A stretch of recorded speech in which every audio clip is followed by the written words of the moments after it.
நம்ம இன்னைக்கு இந்த வீடியோவில் எந்த விஷயத்தை பற்றி பேச போகிறோம் அப்படின்னு சொல்லி பார்த்தோம் அப்படின்னா, கடந்த ஒரு 2-3 நாளாகவே 12th ஃபெயில் அப்படின்ற ஒரு படம் இருக்கு இல்லையா? இன்ஸ்டாலேயா இருந்தாலும் சரி, யூடியூப்லேயா இருந்தாலும் சரி, ஃபேஸ்புக்லேயா இருந்தாலும் சரி, ரொம்ப பெரிய அளவில் பார்த்தோம் அப்படின்னா மீம்ஸ்லேயா இருந்தாலும் சரி, இல்லை ஷார்ட்ஸ் ரீல்ஸ்லேயா இருந்தாலும் சரி, அதிக அளவில் பார்த்தோம் அப்படின்னா 12th ஃபெயில் அப்படின்ற படம் பல நாளும் பேசப்பட்டுக்கிட்டு இருந்துச்சு அப்படின்னு தான் சொல்லணும். என்னடா இந்த படத்தை வந்து ட்ரெண்ட் பண்ணிக்கிட்டு இருக்காங்க அப்படின்னு சொல்லி பார்க்கும்போது பார்த்தோம் அப்படின்னா, நம்ம லைஃப்பில் இருக்கக்கூடிய எக்கச்சக்கமான கஷ்டங்கள் இருக்கு இல்லையா? ஸோ இதுக்கு முன்னாடி பார்த்தோம் அப்படின்னா நம்ம பல பேருடைய லைஃப் ஸ்டோரி அப்படின்றத பார்த்துப்போம். அது MS தோனி த அன்டோல்டு ஸ்டோரியாக இருந்தாலும் சரி, சச்சின் அவருடைய லைஃப் ஸ்டோரியாக இருந்தாலும் சரி, இந்த மாதிரி பல ஜாமாவுடைய லைஃப் ஸ்டோரி அப்படின்றத பார்த்துருப்போம். நமக்கு அதுலேருந்து பார்த்தோம் அப்படின்னா ஒரு மோட்டிவேஷன் அப்படின்றது கண்டிப்பாக கிடைச்சிருக்கும். சச்சினுமே பார்த்தோம் அப்படின்னா 10th ஃபெயிலான ஒரு பையன் தான். அதுக்கப்புறமா கிரிக்கெட்குள்ளே வந்து எந்த அளவுக்கு சாதனை பண்ணார் அப்படின்லாம் நம்ம பார்த்துருப்போம். பட் அது எல்லாத்துலேருந்துமே பார்த்தோம் அப்படின்னா ஒரு டிஃப்ரெண்ட்டான கதைக்களம் அப்படின்றதான் இந்த 12th ஃபெயிலுக்கு இருக்குது அப்படின்னு தான் சொல்லணும். ஸோ 12th ஃபெயிலை பொறுத்த வரைக்குமே பார்த்தோம் அப்படின்னா நம்மள பலருக்குமே தெரியாத, இன்னை வரைக்கும் இந்த படம் பார்த்த பலருக்குமே பார்த்தோம் அப்படின்னா மனோஜ்குமார் சர்மா அப்படின்னு சொல்லிட்டு ஒரு IPS ஆஃபீஸர் இருக்காரு அப்படின்னு சொல்லி கூட தெரியாது. இப்போ ஒரு அளவுக்கு தெரியல அப்படின்னு தான் சொல்லணும். ஸோ நம்ம லைஃப்பில் பார்த்தோம் அப்படின்னா நம்ம என்ன பண்ணிக்கிட்டு இருக்கோம் அப்படின்னு சொல்லி தெரியாமல் நீங்கள் யோசிச்சுக்கிட்டு இருந்தீங்க அப்படின்னாலும் சரி, நம்ம லைஃப்பில் அடுத்து என்ன பண்ணணும் அப்படின்னு சொல்லி நீங்கள் யோசிச்சுக்கிட்டு இருந்தீங்க அப்படின்னாலும் சரி, இந்த வீடியோவை ஸ்கிப் பண்ணாமல் பாருங்கள். இன்கேஸ் நீங்கள் 12th ஃபெயிலை பார்க்கல அப்படின்னா இந்த வீடியோ இருக்கு இல்லையா, கண்டிப்பாக உங்களுக்கு ஒரு ரொம்ப பெரிய வேற லெவல் மோட்டிவேஷனான ஒரு வீடியோவாக இருக்கும் அப்படின்னே சொல்லலாம்.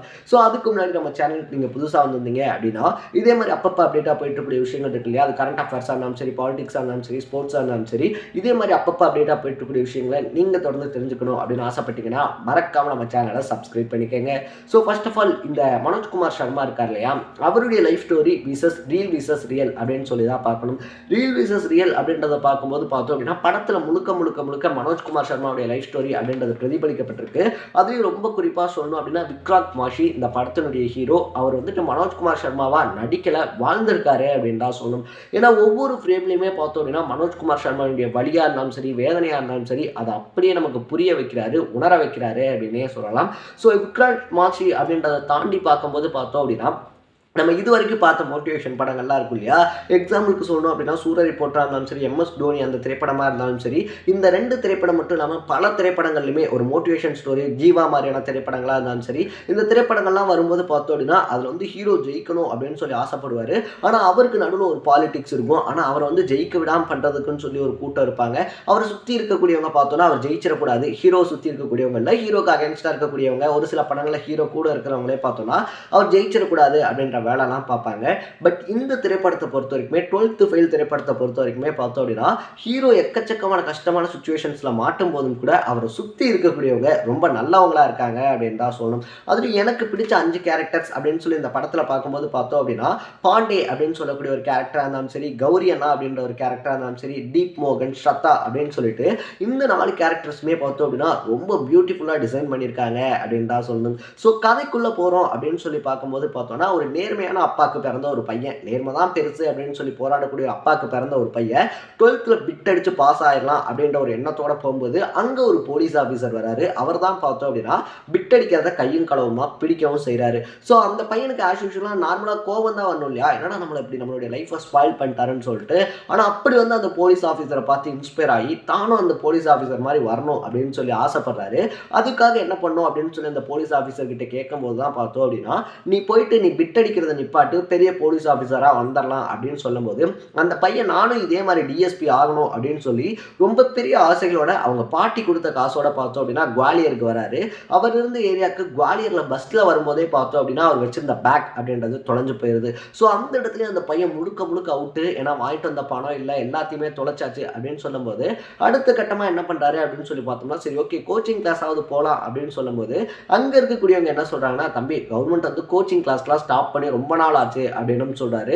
அந்த இடத்துல செகண்ட் 2 பெரிய அடி அப்படின்றது விழுது. என்னடா கொண்டு வந்த பணத்தையும் தொலைச்சிட்டோம், கவர்மெண்ட் நடத்தக்கூடிய அந்த கிளாஸஸ் இருக்கு இல்லையா, கோச்சிங் கிளாஸஸ் அப்படின்றதே நடத்த மாட்டாங்கன்னு சொல்கிறாங்க, அவ்வளோதான் நம்முடைய லைஃப் அப்படின்னு சொல்லி முடிய போகுது அப்படின்னு சொல்லி நினச்சிட்டு அங்கேயே சுற்றிக்கிட்டு இருக்காரு. ஒரு நாள் ரொம்ப அதிகமாக பசிக்குது அப்படின்னு சொல்லிட்டு பார்த்தோம் அப்படின்னா ஒரு ஹோட்டலில் போயிட்டு எனக்கு சாப்பாடு கொடுங்க நான் வேலை பார்க்குறேன் அப்படின்னு சொல்லி ஒரு கண்டிஷனோட தான் சாப்பிட்றாரு. அவரும் சரி ஓகேன்றாரு. சாப்பிட்டதுக்கப்புறமா நீ ஸ்டூடெண்ட் தானே, காசெல்லாம் வேணாம் அப்படின்னு சொல்லும்போது தான் அந்த ஓனர் இருக்கார் இல்லையா, அவருடைய கேரக்டர் இன்கேஸ் அவர் அந்த இடத்துல அவருக்கு சோறு போடல அப்படின்னா பாண்டே அப்படின்ற ஒரு கேரக்டர் உள்ளே வந்திருக்கு. அது நான் முன்னாடியே சொன்னேன் இல்லையா, இந்த கதையில் பார்த்தோம் அப்படின்னா ஹீரோவை சுற்றி இருக்கக்கூடிய எல்லாருமே எல்லாருமே நல்ல கேரக்டர்ஸாக தான் இருப்பாங்க. பாண்டே அப்படின்றவருமே பார்த்தோம் அப்படின்னா அந்த கேரக்டர் தான் மனோஜ்குமார் சர்மா இருக்கார் இல்லையா, அவர் ஐபிஎஸ் ஆக்குறதுக்கு ரொம்ப பெரிய உதவி பண்ணுது. ஏன் அப்படின்னு சொல்லி பார்க்கும்போது பாண்டியன்ற கேரக்டர் இருக்கார் இல்லையா, அவர் தான் பார்த்தோம் அப்படின்னா இங்கே கோச்சிங் கிளாஸ் இல்லை இல்லையா, நான் டெல்லிக்கு போகிறேன், நான் டெல்லிக்கு போய் யூபிஎஸ்சி எக்ஸாம் எழுத போகிறேன், ஐபிஎஸ் ஆக போகிறேன் அப்படின்னு சொல்லும்போது ஐபிஎஸ்னா என்னன்னே தெரியாத ஒரு பையன் தான் நம்ம மனோஜ்குமார் சர்மா. நானும் ஐபிஎஸ் ஆவேன் அப்படின்ற ஆசையில் டெல்லி இருக்கு இல்லையா, டெல்லியை நோக்கி ஓடுறாரு. ஸோ டெல்லிக்கு போனதுக்கு அப்புறமே அந்த பையனுக்கு ரொம்ப பெரிய பயம் வருது. என்னடா இவ்வளோ பெரிய கூட்டம்லாம் இருக்குது, இதுக்குள்ளே நம்ம எப்படா ஜெயிக்க போகிறோம் அப்படின்னும் போது அங்கே தான் பார்த்தோம் அப்படின்னா நம்ம கௌரி அண்ணா இன்ட்ரடியூஸ் ஆகுறாரு. ஸோ இந்த லைஃப் இருக்கு இல்லையா, இந்த லைஃப் அப்படின்றத தாண்டி பார்க்கும்போது நம்ம லைஃப்பில் எங்கே ட்ராப் அவுட் ஆயிருந்தாலுமே சரி, எந்த நமக்கு பிடிச்ச ஒரு விஷயத்தை செஞ்சுட்டு அதை விட்டுருந்தாலுமே சரி, ரீஸ்டார்ட் அப்படின்றது இருக்கு இல்லையா, இந்த ஒட்டுமொத்த படத்தையுமே தூக்கி நிப்பாட்டக்கூடிய இந்த படத்தினுடைய ஒன்லைன் அப்படின்னா அது அந்த ரீஸ்டார்ட் அப்படின்னே சொல்லலாம். நம்ம லைஃப்பில் எங்கே பிரேக் ஆயிருந்தாலும் சரி, நம்ம லைஃப்பில் எவ்வளோ பெரிய ப்ராப்ளம் இருந்தாலும் சரி, ஏன்னா மனோஜ்குமார் சர்மாவை பொறுத்த வரைக்கும் அவர் ஐபிஎஸ் ஆகணும் அப்படின்னு சொல்லி படிக்க போகும்போது பார்த்தோம் அப்படின்னா அவங்க பாட்டி இறந்து போயிடுறாங்க, அவங்க அப்பா நேர்மைக்காக போராடுறோன்னு சொல்லி ஒரு மூலையில் போயிடுறாரு, அவங்க அம்மா அவங்க வளர்த்துட்டு இருந்த மாடியை வித்துட்டு போய் அந்த மாட்டை மேய்க்கிறாங்க, அண்ணன் கஷ்டப்படுறாரு, அவங்க வீட்டில் இருக்க சின்ன பிள்ளை கஷ்டப்படுது. இது எல்லாத்தையுமே தாண்டி ஜெயிக்கணும் அப்படின்ற ஒரு வெறி இருக்கு. அந்த கௌரி அண்ணா இருக்கார் இல்லையா, அவருமே ஆல்ரெடி பார்த்தோம் அப்படின்னா 6 டைம் அட்டெம்ப்ட் எழுதி ஃபெயிலாக போன ஒருத்தர். ஸோ வாழ்க்கையில் தான் ஜெயிக்கலன்னா பரவாயில்ல, தனக்கு பின்னாடி வரக்கூடிய யாராவது ஒருத்தர் ஜெயிச்சா கூட போதும், அது தான் ஜெயிச்ச மாதிரி அப்படின்னு சொல்லிட்டு அவருக்கு அடுத்து வந்த பலருக்குமே பார்த்தோம் அப்படின்னா அவருக்கு தெரிஞ்ச விஷயங்கள் எல்லாத்தையுமே சொல்லித்தராரு. பொதுவாக நான் தோத்துட்டேன் அவ்வளோதான், எனக்கு இது வரல, நான் ஊரை பக்கம் போய் என் வேலையை பார்க்குறேன் அப்படின்னு சொல்லி இருக்கக்கூடிய கேரக்டர்ஸ் மத்தியில் கௌரி அண்ணா மாதிரி ஒரு சில கேரக்டர்ஸ் இருக்க தான் செய்கிறாங்க அப்படின்னே சொல்லலாம். நான் உன்னை படிக்க வைக்கிறேன்டா அப்படின்னு சொல்லி அவருக்கு எல்லா விஷயத்தையுமே சொல்லி தரதா இருந்தாலும் சரி, அவர்கிட்ட இருந்த எல்லா இன்புட்ஸுமே இவர்கிட்ட கொடுக்கறதா இருந்தாலும் சரி. ஸோ கௌரி அண்ணாவுடைய கேரக்டர் சொல்லக்கூடிய ஒரே விஷயம் ரீஸ்டார்ட் அப்படின்றது தான்.